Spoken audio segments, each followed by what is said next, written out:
विकास की अवस्थाओं के विषय में बात करेंगे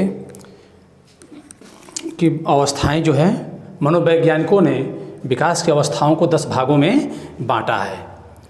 तो यहाँ पे चलिए हम देखते हैं, उसको व्याख्यान भी करते हैं।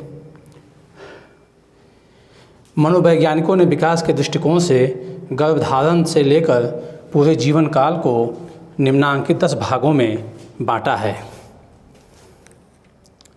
पहला है पूर्व प्रसूति काल, पेरेंटल पीरियड। यह अवस्था गर्भधारण से प्रारंभ होकर जन्म तक की होती है। यानी कहने का अर्थ है जब बच्चा माँ के गर्भ में आता है उस दिन से लेकर के यानी 9 माह तक की यह अवस्था पूर्व प्रसूति काल कहलाती है। शैशवावस्था, इन्फेंसी। यह अवस्था जन्म से प्रथम 10 से 14 दिनों तक की है। यह एग्ज़ाम में भी आता है, सीटेट के एग्ज़ाम में भी आता है। इसको आप देख लीजिए, जब पूछता है तो यह कितने दिनों की होती है शैशवावस्था, तो 10 से 14 दिनों की होती है। बचपना अवस्था, बेबीहुड तीसरा है। यह अवस्था जन्म के 2 सप्ताह से प्रारंभ होकर 2 साल तक की होती है। आइए आगे देखते हैं। बाल्यावस्था, चाइल्डहुड। यह अवस्था 2 साल से प्रारंभ होकर 10 या 12 साल की होती है। बालिकाओं में 10 वर्ष तथा बालकों में यह 12 वर्ष तक की होती है। इसे मनोवैज्ञानिकों ने निम्नांकित 2 भागों में बांटा है। जैसे यहाँ पे आप देख रहे हैं कि बालिकाओं में 10 वर्ष तथा बालकों में 12 वर्ष, 2 वर्ष का अंतर है। कहने का अर्थ है, कंसेप्ट क्लियर कर दे रहा हूँ आपका। यहाँ पे जैसे मान लीजिए एक ही दिन आज के डेट में बालक ने और बालिका ने दोनों ने जन्म लिया, तो बालिका जो है, फीमेल जो है, 2 साल पहले ही परिपक्व हो जाती है। ठीक है, 2 वर्ष पहले ही परिपक्व हो जाती है। इसलिए आप देखते हैं एग्ज़ाम में परीक्षाएं जब भी आयोजित होती हैं या कोई भी कार्य होता है, आप सीधे आप कंसेप्ट देख लीजिए। एग्ज़ाम में परीक्षा की दृष्टि से देखिए, कोई भी परीक्षा हो, टॉप सबसे टॉप कौन करता है? बालिकाएं ही करती हैं, फीमेल वर्ग ही करता है सबसे ज़्यादा। तो सच्चाई यह है।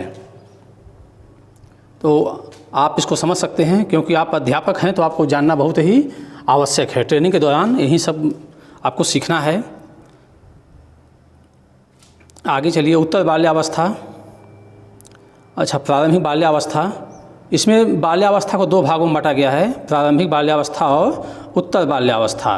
तो प्रारंभिक बाल्यावस्था, अर्ली चाइल्डहुड, यह अवस्था 2 साल से प्रारंभ होकर 6 साल तक की होती है। उत्तर बाल्यावस्था, लेटर चाइल्डहुड, यह अवस्था 6 वर्ष से प्रारंभ होकर बालिकाओं में 10 वर्ष की उम्र तक तथा बालकों में 6 वर्ष से प्रारंभ होकर 12 वर्ष की उम्र तक होती है। इस अवस्था में बालक बालिकाओं में यौन परिपक्वता आ जाती है। ठीक है, आगे चलिए।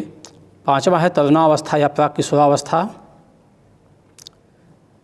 लड़कियों में यह अवस्था 11 वर्ष से 13 वर्ष की तथा लड़कों में यह अवस्था 12 साल से 14 साल की होती है। इस अवस्था में बालक का शरीर एक वयस्क के शरीर का रूप ले लेता है।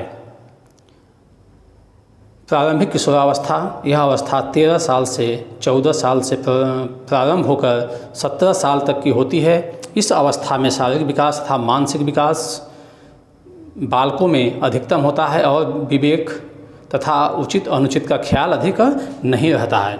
क्योंकि स्टेल ने हाल ने कहा है कि किशोरावस्था संघर्ष, तनाव एवं तूफान का काल होता है। एग्जाम में क्वेश्चन आता है, किसने कहा? स्टेल ने हाल ने कहा है कि किशोरावस्था तनाव एवं संघर्ष का काल होता है। तो क्योंकि बालकों के अंदर जो शारीरिक परिवर्तन होते हैं वो अपने आप को समझ नहीं पाते हैं। ठीक है, वो अपनी दुनिया में खोए रहते हैं। कोई भी घर का काम दिया जाता है, वो अपना क्या करते हैं? वो अपना काम, घर का काम नहीं करते हैं, वो अपना सोचते हैं, वो दुनिया देखते हैं, सब स्वप्न की दुनिया देखते हैं। ठीक है, तो ये चीज़ें हैं आपका किशोरावस्था। क्योंकि किशोरावस्था में आप देखते हैं बच्चे 9th 10th 11th में होते हैं और देखते हैं आप कैसे उनके में बदलाव होता है, चेंजेज होते हैं। परवर्ती किशोरावस्था, यह अवस्था 17 साल से 19 से 20 साल तक की होती है। इस अवस्था में बालक पूर्ण रूपेण शारीरिक तथा मानसिक रूप से स्वतंत्र हो जाता है और अपने भविष्य के बारे में तरह तरह की योजनाएं बनाना शुरू कर देता है। बालक तथा बालिकाओं में विपरीत लिंग के यानी अपोजिट सेक्स के व्यक्तियों के प्रति अभिरुचि अधिक हो जाती है। मेल का फीमेल की तरफ और फीमेल का मेल की तरफ झुकाव अधिक हो जाता है, यह देखा जा सकता है।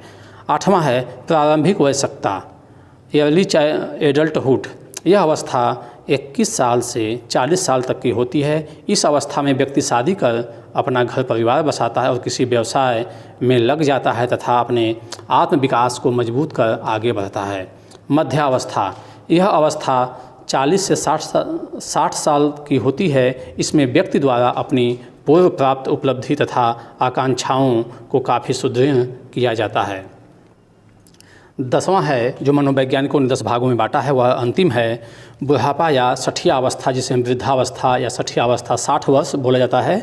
तो नहीं लोग कहते हैं कि दादाजी आप सठिया गए हैं, तो वही सठिया अवस्था। यह अवस्था 60 साल से मृत्यु तक की होती है। इस अवस्था में शारीरिक तथा मानसिक शक्ति धीरे धीरे क्षीण होती जाती है और सामाजिक कार्यों में व्यक्ति का लगाव कम होता चला जाता है।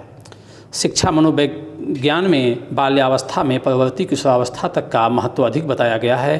अतः हम यहाँ उन्हीं अवस्थाओं में बालकों में होने वाले विभिन्न तरह के विकास, खासकर शारीरिक विकास, मानसिक विकास, सामाजिक विकास का विस्तृत व्याख्या अलग अलग करेंगे।